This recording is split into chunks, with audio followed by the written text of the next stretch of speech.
ನಮಸ್ಕಾರ ಎಲ್ಲರಿಗೂ. ಈ ಪಂಚಮಿಗೆ ನೀವು ಸಹಿತ ಈ ಅಕ್ಕಿ ಉಂಡೆನ ಮಾಡ್ಕೊಂಡು ನೋಡ್ರಿ. ಭಾಳ ಅಂದ್ರೆ ಭಾಳ ಟೇಸ್ಟಿಯಾಗಿ ಬರ್ತೈತಿ ಮತ್ತು ಅಷ್ಟು ಮಾಡೋದು ಕೂಡ ಈಸಿ ಐತ್ರಿ. ಯಾವ ಉಂಡೆ ಮಾಡ್ತಿರಲ್ಲ ಗೊತ್ತಿಲ್ಲ ರೀ. ಈ ಅಕ್ಕಿ ಉಂಡೆ ಅಂತ ತಪ್ಪದ ಮಾಡ್ಕೊಡ್ರಿ ಅಂತ ಹೇಳ್ತೀನಿ. ಬರೀ ಹಂಗಿದ್ರೆ ಈ ಅಕ್ಕಿ ಉಂಡೆನ ಯಾವ ರೀತಿ ಮಾಡೋದು ಅಂಥೇಳಿ ನೋಡೋಣ. ಇಲ್ಲೇ 1 ಕಪ್ ಆಗುವಷ್ಟು ನಾನು ರೇಷನ್ ರೈಸ್ನ ತೊಗೊಂಡ್ರಿ. ಈ ರೇಷನ್ ರೈಸ ನಾನು ತೊಳೆದ್ಬಿಟ್ಟು 1 ಗಂಟೆ 2 ಗಂಟೆ ಫ್ಯಾನ್ ಕೆಳಗೆ ಆರಿಸ್ಬಿಟ್ಟು ತೊಗೊಂಡ್ರಿ. ನೀವೇನ್ರಿ ತೊಳಿಲಿಲ್ಲ ಅಂದ್ರೆ ಒಂದು ಕಾಟನ್ ಬಟ್ಟೆಯಿಂದ ಪೂರ್ತಿ ಎಲ್ಲನೂ ಸ್ವಚ್ಛಂಗೆ ಒರೆಸ್ಬಿಟ್ಟು ತೊಗೊಳ್ರಿ. ಯಾಕಂದ್ರೆ ಮೇಲ್ಗಡೆ ಸ್ವಲ್ಪ ಪೌಡ್ರ್ ರೀತಿ ಇರ್ತೈತಿ, ಅದೆಲ್ಲನೂ ಪೂರ್ತಿಯಾಗಿ ಚಲೋತಂಗೆ ಹೋಗ್ಬೇಕ್ರಿ. ಆಮೇಲೆ ಅಕ್ಕಿನ ನಾವು ಕಡಾಯಿ ಒಳಗೆ ಹಾಕಿಬಿಟ್ಟು ಚಲೋತಂಗೆ ಹುರಿಬೇಕಾಗ್ತೈತೆ ರೀ. ಪೂರ್ತಿ ಅಕ್ಕಿ ಎಲ್ಲ ಗೋಲ್ಡನ್ ಕಲರ್ ಬರೋವರೆಗೆ ಇದನ್ನು ಫ್ರೈ ಮಾಡ್ಕೊಳ್ಬೇಕಾಗ್ತೈತೆ ರೀ. ಅಕ್ಕಿದು ಸ್ವಲ್ಪನೂ ಹಸಿ ವಾಸನೆ ಇರಬಾರ್ದು ರೀ.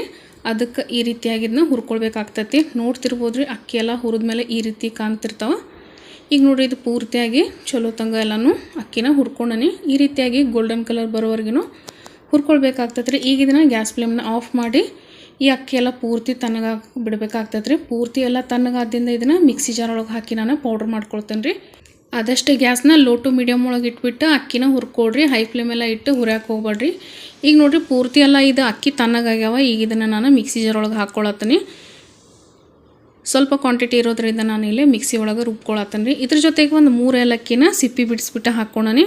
ಈಗ ಇದನ್ನು ಪೂರ್ತಿ ನೈಸಾಗಿ ಪೌಡ್ರ್ ಮಾಡ್ಕೊಳ್ಬೇಕ್ರಿ. ಈಗ ನೋಡಿರಿ, ಇದು ಈ ರೀತಿಯಾಗಿ ನೈಸಾಗಿ ಪೌಡ್ರ್ ಆಗೈತಿ. ಈಗ ಇದನ್ನು ಚಾಳಿಸ್ಕೊಳ್ಬೇಕಾಗ್ತೈತೆ ರೀ. ಚಾಳಿಸೋದ್ರಿಂದ ನಮಗಿನ್ನೂ ನೈಸಾಗಿರುವಂಥ ಅಕ್ಕಿ ಹಿಟ್ಟು ಸಿಗ್ತೈತಿ. ಮತ್ತು ನೀವೇನ್ರಿ ಜಾಸ್ತಿ ಕ್ವಾಂಟಿಟಿ ಒಳಗೆ ಅಕ್ಕಿ ಉಂಡೆ ಮಾಡ್ತೇನೆಂದ್ರೆ ಅಕ್ಕಿನ ಹುರಿದ್ಬಿಟ್ಟು ತಣ್ಣಗಾದ್ಮೇಲೆ ಗಿರ್ನಿಗೆ ಹಿಟ್ಟು ಹಾಕ್ಸ್ಕೊಂಬರ್ಬೋದು ರೀ. ನೋಡಿರಿ, ಇದು ಪೂರ್ತಿ ಎಲ್ಲ ಚಾಳಿಸಿ ಆದಮೇಲೆ ನಾನು ಈ ಅಕ್ಕಿ ಹಿಟ್ಟನ್ನ ಮತ್ತೊಮ್ಮೆ ಮಿಕ್ಸಿ ಜಾರ್ ಒಳಗೆ ಹಾಕ್ಕೊಳತ್ತೇನೆ ರೀ. ಈ ಅಕ್ಕಿ ಹಿಟ್ಟು ಜೊತೆಗೆ ನಾನು ಬೆಲ್ಲ ಹಾಕಿಬಿಟ್ಟು ಪೌಡ್ರ್ ಮಾಡ್ಕೊಳ್ತೇನೆ ರೀ. ಕೆಲವೊಬ್ಬರು ಪಾಕ ಮಾಡಿಬಿಟ್ಟು ಬೆಲ್ಲನ ಸೇರಿಸ್ತಾರೆ. ನಾನಿಲ್ಲಿ ಪಾಕ ಏನು ಮಾಡತ್ತಿಲ್ಲ ರೀ. ಜಸ್ಟ್ ಈ ಅಕ್ಕಿ ಹಿಟ್ಟಿಗೆ ಬೆಲ್ಲ ಹಾಕಿಬಿಟ್ಟು ಮಿಕ್ಸಿ ಜಾರ್ ಒಳಗೆ ಹಾಕ್ಕೊಂಡ್ರೆ ಈಸಿಯಾಗಿ ಉಂಡೆ ಮಾಡ್ಕೊಳ್ಬೋದು ರೀ. 1 ಕಪ್ ಅಕ್ಕಿಗೆ ನಾನಿಲ್ಲಿ 3/4 ಕಪ್ ಆಗುವಷ್ಟು ಬೆಲ್ಲ ಹಾಕ್ಕೊಳತ್ತೇನೆ ರೀ. ತುರಿದ್ಬಿಟ್ಟು ಬೆಲ್ಲ ಹಾಕೋದ್ರಿಂದ ಈಸಿಯಾಗಿ ಪೌಡ್ರ್ ಆಗ್ತೈತಿ ಅಂತ ಹೇಳ್ರಿ. ನೀವು ಇಲ್ಲಿ ಬೆಲ್ಲದ ಬದಲಿಗೆ ಸಕ್ಕರೆ ಕೂಡ ಹಾಕ್ಕೊಳ್ಬೋದು ರೀ. 1 ಕಪ್ ಸಕ್ಕರೆ 1 ಕಪ್ ಅಕ್ಕಿ ಪರ್ಫೆಕ್ಟಾಗಿ ಸ್ವೀಟ್ ಇರ್ತೈತೆ ರೀ. ನಾನಿಲ್ಲಿ ಬೆಲ್ಲನ 3/4 ಕಪ್ ಆಗುವಷ್ಟು ಹಾಕೇನಿ ರೀ. ಈಗ ಇದನ್ನು ನೈಸಾಗಿ ಪೌಡ್ರ್ ಮಾಡ್ಕೊಳ್ಬೇಕು ರೀ. ಡೈರೆಕ್ಟಾಗಿ ಹಂಗನ ಮಿಕ್ಸಿ ಸ್ಟಾರ್ಟ್ ಮಾಡಬೇಡ್ರಿ. ಪಲ್ಸ್ ಮೋಡ್ ಒಳಗೆ ರುಬ್ಬಿದ್ರೆ ಈ ರೀತಿಯಾಗಿ ನಮ್ಗೆ ಪೌಡ್ರ್ ಸಿಗ್ತೈತೆ ನೋಡಿರಿ, ಅಕ್ಕಿ ಮತ್ತು ಬೆಲ್ಲದ್ದು. ಈಗ ನೋಡಿರಿ, ಇದು ಪೂರ್ತಿಯಾಗಿ ಎಲ್ಲನೂ ಮಸ್ತಾಗಿ ಪೌಡ್ರ್ ಆಗೈತಿ. ಈಗ ಇದನ್ನು ಒಂದು ಬೌಲ್ ಒಳಗೆ ಟ್ರಾನ್ಸ್ಫರ್ ಮಾಡ್ಕೊಳತ್ತೇನೆ ರೀ. ನಿಮಗೆ ಸ್ವೀಟ್ ಎಷ್ಟು ಬೇಕಂತ ಹೇಳಿ ನೋಡ್ಕೊಂಬಿಟ್ಟು ಬೆಲ್ಲ ಅಥವಾ ಸಕ್ಕರೆನ ಸೇರಿಸ್ಕೊಳ್ಬೋದು ರೀ. ಈಗೆಲ್ಲ ನಾನು ಒಂದು ಸಣ್ಣ ಕಡಾಯಿ ಒಳಗೆ ಒಂದು 2 ಟೇಬಲ್ ಸ್ಪೂನ್ ಆಗೋಷ್ಟು ತುಪ್ಪ ಹಾಕೇನಿ ರೀ. ತುಪ್ಪ ಸ್ವಲ್ಪ ಕಾದ್ಮೇಲೆ ಒಂದು 5-6 ಗೋಡಂಬಿ ಮತ್ತು ಒಂದು 5-6 ಬಾದಾಮಿನ ಸಣ್ಣದಾಗಿ ಕಟ್ ಮಾಡಿಬಿಟ್ಟು ಫ್ರೈ ಮಾಡ್ಕೊಳತ್ತೇನೆ ರೀ. ನಿಮ್ಗೆ ಯಾವುದಾರೆ ಮತ್ತು ಡ್ರೈ ಫ್ರೂಟ್ಸ್ ಇಷ್ಟ ಆಯ್ತಂದ್ರೆ ಅದನ್ನು ಕೂಡ ಸೇರಿಸ್ಕೊಳ್ಬೋದು ರೀ. ಸ್ವಲ್ಪ ಉಂಡೆ ತಿನ್ಬೇಕಾದ್ರೆ ಮಧ್ಯದಲ್ಲಿ ಈ ರೀತಿ ಬಾದಾಮಿ ಮತ್ತು ಗೋಡಂಬಿ ಸಿಗ್ತಾವಲ್ಲ ರೀ, ಆವಾಗ ಇನ್ನೂ ಉಂಡೆ ಟೇಸ್ಟ್ ಮಸ್ತ್ ಆಗ್ತೈತೆ ರೀ. ಈಗ ನೋಡಿರಿ, ಇದು ಪೂರ್ತಿಯಾಗಿ ಎಲ್ಲನೂ ಫ್ರೈ ಆಗೈತಿ. ಇದು ಪೂರ್ತಿಯಾಗಿ ತಣ್ಣಗಾದ್ಮೇಲೆ ಅಕ್ಕಿ ಹಿಟ್ಟಿಗೆ ಸೇರಿಸ್ಕೊಳ್ಬೇಕಾಗ್ತೈತೆ ರೀ. ಡೈರೆಕ್ಟ್ ಬಿಸಿದು ಹಾಕಿದ್ರೆ ಬೆಲ್ಲ ಮತ್ತು ಕರಗೋ ಚಾನ್ಸ್ ಇರ್ತೈತೆ ರೀ. ಅದಕ್ಕೆ ಇದು ಪೂರ್ತಿ ತಣ್ಣಗಾದ್ಮೇಲೆ ಸೇರಿಸ್ಕೊಡ್ರಿ. ಇದ್ರ ಜೊತೆಗೆ ಒಂದು ಅರ್ಧ ಕಪ್ ಆಗುವಷ್ಟು ತುಪ್ಪನೂ ನಾನು ಬಿಸಿ ಮಾಡಿ ಇಟ್ಕೊಂಡನ್ರಿ. ತುಪ್ಪನೂ ಅಷ್ಟೇ ರೀ, ಪೂರ್ತಿ ತಣ್ಣಗಾದ್ಮೇಲೆ ಹಾಕ್ಕೊಳ್ಬೇಕಾಗ್ತೈತೆ ರೀ. ತುಪ್ಪನೂ ಅಷ್ಟೇ ಎಲ್ಲ ಪೂರ್ತಿ ಒಮ್ಮೆ ಹಾಕಿ ಕಲಿಸ್ಬೇಡ್ರಿ, ನೋಡಿಬಿಟ್ಟು ಹಾಕ್ಕೊಳ್ಬೇಕಾಗ್ತೈತಿ. ನಾನಿಲ್ಲಿ ಒಂದು 2 ಟೇಬಲ್ ಸ್ಪೂನ್ ಆಗುವಷ್ಟು ತುಪ್ಪ ಹಾಕೇನಿ ರೀ. ಈಗ ಇದನ್ನೇನೈತಲ್ರಿ ಚಲೋತಂಗೆ ಮಿಕ್ಸ್ ಮಾಡ್ಕೊಳ್ಬೇಕಾಗ್ತೈತೆ ರೀ.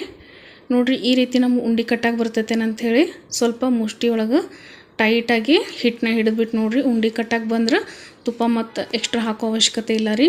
ಸ್ವಲ್ಪ ಏನಾರು ಹಿಟ್ಟಿನೂ ಉದುರು ಅನ್ಸತ್ತೈತೆ ಅಂದ್ರೆ ಸ್ವಲ್ಪ ತುಪ್ಪ ಹಾಕಿಬಿಟ್ಟು ಕಲಿಸ್ಕೊಳ್ಬೇಕಾಗ್ತೈತಿ. ಯಾರೆಲ್ಲ ಚಾನಲ್ ಹೊಸದಾಗಿ ನೋಡತ್ತೀರಿ ದಯವಿಟ್ಟು ಚಾನಲ್ನ ಸಬ್ಸ್ಕ್ರೈಬ್ ಮಾಡ್ಕೊಂಡು ನೋಡಿರಿ. ವಿಡಿಯೋ ಇಷ್ಟ ಆಯ್ತಂದ್ರೆ ಒಂದು ಲೈಕ್ ಕೊಟ್ಟು ಸಪೋರ್ಟ್ ಮಾಡಿರಿ ಅಂತ ಕೇಳ್ಕೊತೀನಿ. ಹಾಗೆ ನಿಮ್ಮ ಫ್ಯಾಮಿಲಿ ಫ್ರೆಂಡ್ಸ್ ಜೊತೆನೂ ಆದಷ್ಟು ಎಲ್ಲ ವಿಡಿಯೋಗಳನ್ನ ಶೇರ್ ಮಾಡಿಕೊಡ್ರಿ. ಈ ಮುಖಾಂತರ ಇನ್ನೂ ನಮ್ಗೆ ಹೆಚ್ಚಿನ ಸಪೋರ್ಟ್ ಮಾಡಿರಿ ಅಂತ ಕೇಳ್ಕೊತೀನಿ. ಈಗ ನೋಡಿರಿ, ಮುಷ್ಟಿ ಒಳಗೆ ಹಿಟ್ಟನ್ನ ಟೈಟಾಗಿ ಹಿಡಿದ್ಬಿಟ್ಟು ನೋಡೇನ್ರಿ. ಇನ್ನೊಂದು ಸ್ವಲ್ಪ ತುಪ್ಪ ಬೇಕಿತ್ತು, ಅದಕ್ಕೆ ಒಂದು 2-3 ಟೇಬಲ್ ಸ್ಪೂನ್ ಆಗೋಷ್ಟು ತುಪ್ಪ ಸೇರಿಸೀನಿ. ಈಗ ನೋಡಿರಿ, ಕರೆಕ್ಟಾಗಿ ಹದ ಬಂದೈತಿ ಉಂಡೆ ಕಟ್ಟಕ್ಕೆ. ಇಷ್ಟ ಆದ್ರೆ ಸಾಕು ನೋಡಿರಿ, ಪಟಾಫಟ್ ಅಂಥೇಳಿ ಕಣ್ಣು ಮುಚ್ಚಿ ಉಂಡೆ ಮಾಡ್ಕೊಳ್ಬೋದು. ನಮ್ಗೆ ಯಾವ ಸೈಜಲ್ಲಿ ಬೇಕಲ್ರಿ ಆ ಸೈಜ್ ಒಳಗೆ ಹಿಟ್ಟನ್ನ ತೊಗೊಂಬಿಟ್ಟು ಉಂಡಿನ ರೆಡಿ ಮಾಡ್ಕೊಳ್ಬೋದು ರೀ. ನೋಡ್ತಿರ್ಬೋದು ರೀ, ಎಷ್ಟು ಮಸ್ತ್ ಉಂಡೆ ರೆಡಿ ಆಗತ್ತವ. ನೀವು ಸಹಿತ ಈ ಪಂಚಮಿಗೆ ಈ ಅಕ್ಕಿ ಹಿಟ್ಟಿನ ಉಂಡೆ ಟ್ರೈ ಮಾಡಿರಿ ಅಂತ ಹೇಳ್ತೀನಿ. ಭಾಳ ಅಂದ್ರೆ ಭಾಳ ಈಸಿಯಾಗಿ ಹೇಳ್ಕೊಟ್ಟೇನಿ. ಯಾವುದೇ ರೀತಿ ಪಾಕ ಮಾಡೋ ಅವಶ್ಯಕತೆ ಇಲ್ಲ ರೀ. ಆರಾಮ್ಸೆ ಉಂಡಿನ ಕಟ್ಕೊಳ್ಬೋದು. ಇದೇ ರೀತಿಯಾಗಿ ಎಲ್ಲ ಉಂಡೆನೂ ಮಾಡ್ಕೊಳತ್ತೇನೆ ರೀ. ಈ ಉಂಡೆನ ನೀವು ಒಂದು 15 ದಿವಸ ಅಥವಾ 20 ದಿವಸ ಒಂದು ಏರ್ಟೈಟ್ ಬಾಕ್ಸ್ ಒಳಗೆ ಹಾಕಿ ಇಟ್ಕೊಳ್ಬೋದು ರೀ. ಉಂಡೆ ಕಟ್ಟಿದ ತಕ್ಷಣ ಇಮ್ಮಿಡಿಯೇಟ್ ಬಾಕ್ಸ್ ಒಳಗೆ ಹಾಕಿಡ್ಬೇಡ್ರಿ. ಸ್ವಲ್ಪ ತಣ್ಣಗಾದ್ಮೇಲೆ ಒಂದು ಬಾಕ್ಸ್ ಒಳಗೆ ಹಾಕಿ ಆರಾಮ್ಸೆ ಈ ಅಕ್ಕಿ ಹಿಟ್ಟಿನ ಉಂಡೆ ಎಂಜಾಯ್ ಮಾಡಿರಿ ಅಂತ ಹೇಳ್ತೀನಿ. ಈ ವಿಡಿಯೋ ಇಷ್ಟ ಆಗೈತೆ ಅಂತ ತಿಳ್ಕೊತೀನಿ. ವಿಡಿಯೋ ಇಷ್ಟ ಆಗಿದ್ರೆ ಒಂದು ಲೈಕ್ ಕೊಡಿರಿ, ಸಪೋರ್ಟ್ ಮಾಡಿರಿ ಅಂತ ಹೇಳ್ತೀನಿ. ಮತ್ತು ಸಿಗ್ತೀನಿ ಅಂತ ನೆಕ್ಸ್ಟ್ ವಿಡಿಯೋ ಒಳಗೆ. ಅಲ್ಲಿವರೆಗೂ ಎಲ್ಲರಿಗೂ thank you so much for watching.